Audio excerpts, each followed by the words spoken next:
ತೇಜೋ ವೃಷೋ ದ್ಯುತಿಕಿದಿರಃ ಸರ್ವಶಸ್ತ್ರಭೃತಾಂಬರಃ ಪ್ರಗ್ರಹೋ ನಿಗ್ರಹೋ ವ್ಯಗ್ರೋ ನೈಕಶೃಂಗೋ ಗದಾಗ್ರಜಃ.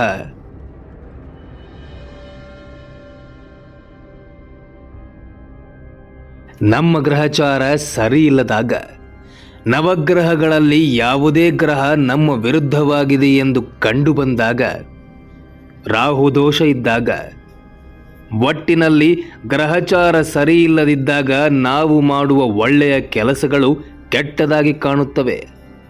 ಆತ್ಮೀಯರು, ಅಭಿಮಾನಿಗಳು, ನಮ್ಮವರು ಎಂದು ನಾವು ನಂಬಿಕೊಂಡವರು ದೂರ ಸರಿಯುತ್ತಾರೆ.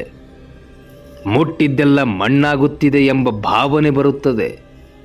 ಅಂತಹ ಸಂದರ್ಭಗಳಲ್ಲಿ ಗ್ರಹಚಾರ ದೋಷವನ್ನು ನಿಗ್ರಹ ಮಾಡಿ ನಮ್ಮನ್ನು ದೌರ್ಬಲ್ಯದಿಂದ ಯಶಸ್ಸಿನ ಕಡೆಗೆ ಕರೆದೊಯ್ಯಲು ಈ ಶ್ಲೋಕವನ್ನು ಹೇಳಬೇಕು. ಇದನ್ನು ಪ್ರತಿನಿತ್ಯ 11 ಬಾರಿ ಪಾರಾಯಣ ಮಾಡಬೇಕು. ಅವಕಾಶ ದೊರೆತಾಗಲೆಲ್ಲ ಹೇಳಿಕೊಳ್ಳುತ್ತಿದ್ದರೆ ಹೆಚ್ಚಿನ ಅನುಗ್ರಹವಾಗುತ್ತೆ.